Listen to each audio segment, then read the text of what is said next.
Hey, welcome to a new series. This style of video is going to be different from the world of videos, where I cover everything about a game. Instead, these are going to be a summary of my experience with a game from start to finish. So, without further ado, let's start the video.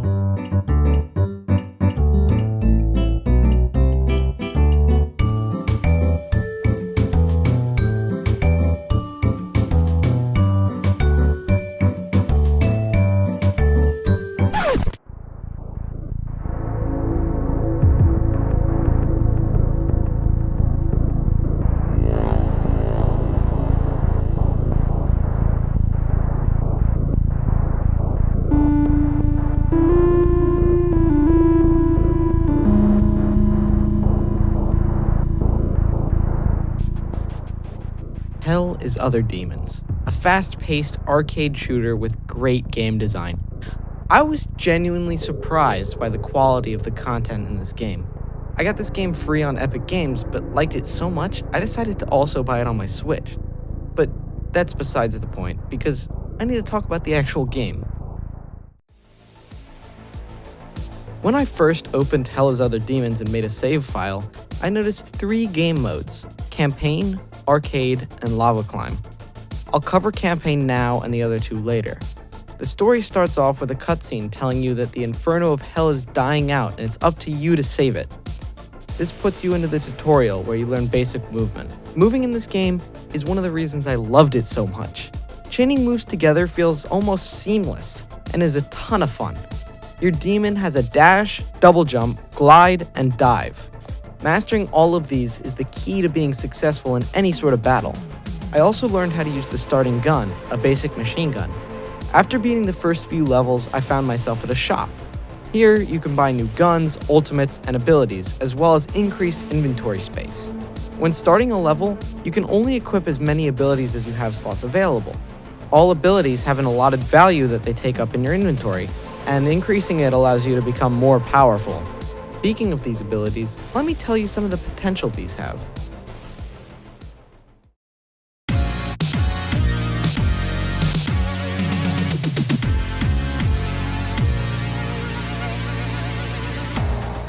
The abilities in this game are similar to the items in Risk of Rain 2 and the charms in Hollow Knight. They are very useful on their own, but when synergized together, become extremely powerful. For example, Nimble can be very good, as it makes you faster. However, if you pair that with, say, a higher jump, now you can position yourself very quickly in the air and on the ground. Taking this even farther, you could get a triple jump to stay in the air longer, and even a landing shockwave to deal extra damage when coming back down.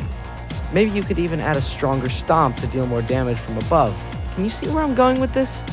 The item variety is extremely fun and can make you even more powerful to fight enemies. With all that explaining out of the way though, let me get back to my progress in the game.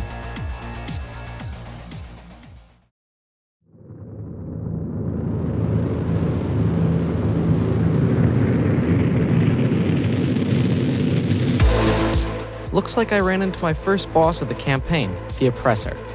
The boss fights in this game can be unforgiving, and if you don't know its attacks, the Oppressor is no different. Every boss has 2 phases, the second one adding more attack patterns to memorize. The Oppressor decides it doesn't need to obey physics anymore, so it ditches its spine and begins to fly. This boss isn't too difficult, as it is the first boss. This is also due to the fact that as long as you can dodge the relatively simple attacks, then you won't have a problem beating this guy. After beating the Oppressor, I was rewarded with a gem. I then moved to the Infernal Gateway, which seemed to be a giant portal to the exit. I was able to place the first gem in one of the 4 slots needed to activate the portal. I was then presented with a choice of directions to go: Factory or Pussworks. I started out with Factory as I felt like it was the better option, but I was met with a rude awakening. After clearing a bunch of levels, I visited the shop and moved to the boss. Okay, I think I'll try Pussworks instead. The levels here ended up being much harder, which is why I thought the Factory would be a better choice. Apparently, easy levels make a harder boss. Anyway, I didn't have too much trouble with the Toxic Worm, so let me show you that fight. This fight wasn't too difficult, only taking me a few tries. I then went back to take on the juggernaut that was the Devourer. This is a scrolling fight, which essentially means you infinitely move to the right. This is where the problems occur, as you have to focus on avoiding difficult obstacles and the Devourer's attacks. Here are a few tips I learned when fighting him.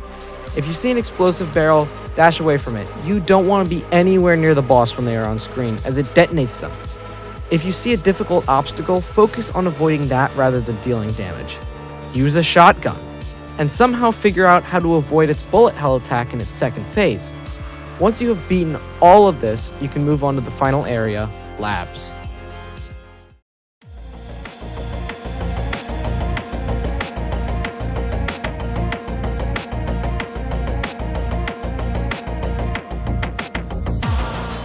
If you thought any of the game was even slightly difficult so far, you're in for a very rude awakening.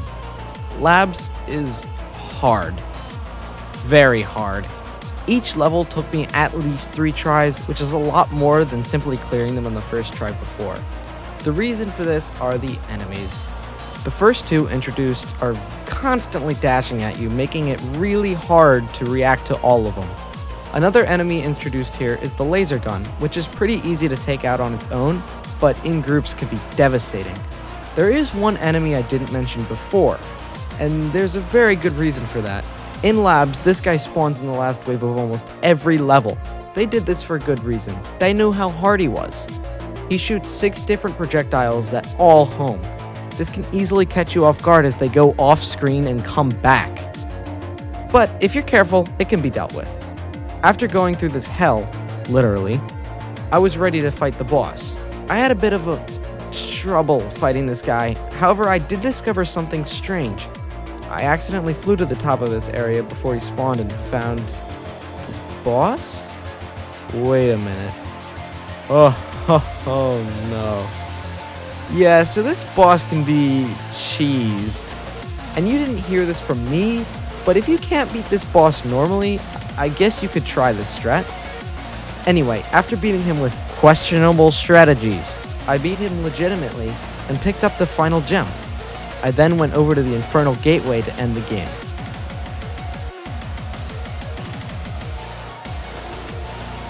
Wait, the game isn't over? Yeah, that's right, there's a whole new area you have to beat, and it's hard. But I have a secret strategy that might help. So if I go back through the portal, spend some money, and perfect. Now the game is manageable. So, with my new best friend, I plowed through the level straight to the boss, the Stale. This is, in my opinion, the perfect way to do a final boss. He uses many different things that you would have learned at this point, having attacks from each of the different bosses. Now, let me just tell you, this is the single hardest thing in this game, hands down. Not only do you have to deal with his attacks, but in his second phase, the stage becomes smaller, and the Stale gets a giant skeleton monster to help him.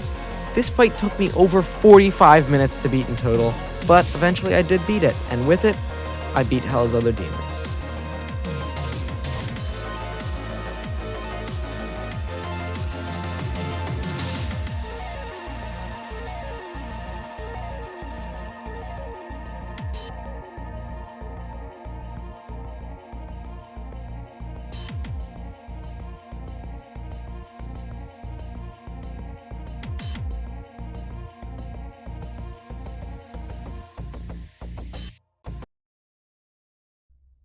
But wait, I'm not done with this game yet. You didn't forget about Arcade and Lava Climb, right? Arcade is probably my favorite of the 3 game modes. I mean, it's in the genre's name. You drop in with one of the unlockable characters and progress through waves of enemies on different stages, and when you get enough money, you level up. This gives you a choice between some different power-ups, or even sometimes a new gun. Each of the different characters start with a unique weapon, abilities, and an ultimate. Certain characters can receive new guns as they kill enemies, and others can't. The last thing I want to quickly talk about is Lava Climb. In this mode, you have to use platforms and enemies to continuously go up and escape the rising lava. That's pretty much all there is to this game mode. Looks like I covered everything I experienced in this game. Hell's Other Demons is a pretty short game, but the amount of fun I had far makes up for it. I enjoyed this game so much that I even bought the game on my Switch as well. Please give this game a try if you thought anything you saw looked interesting. And with all that said, thank you for watching. I'll see you later. Bye.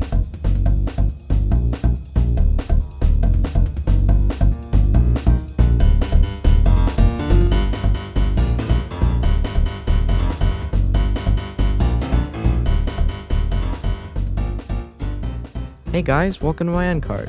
This is where I'm going to start talking about random stuff that wouldn't really fit in the normal video. The first thing I want to do is ask you to subscribe. These videos have been doing a lot better than I originally thought they would be, and I just wanted to thank everyone that subscribed for that.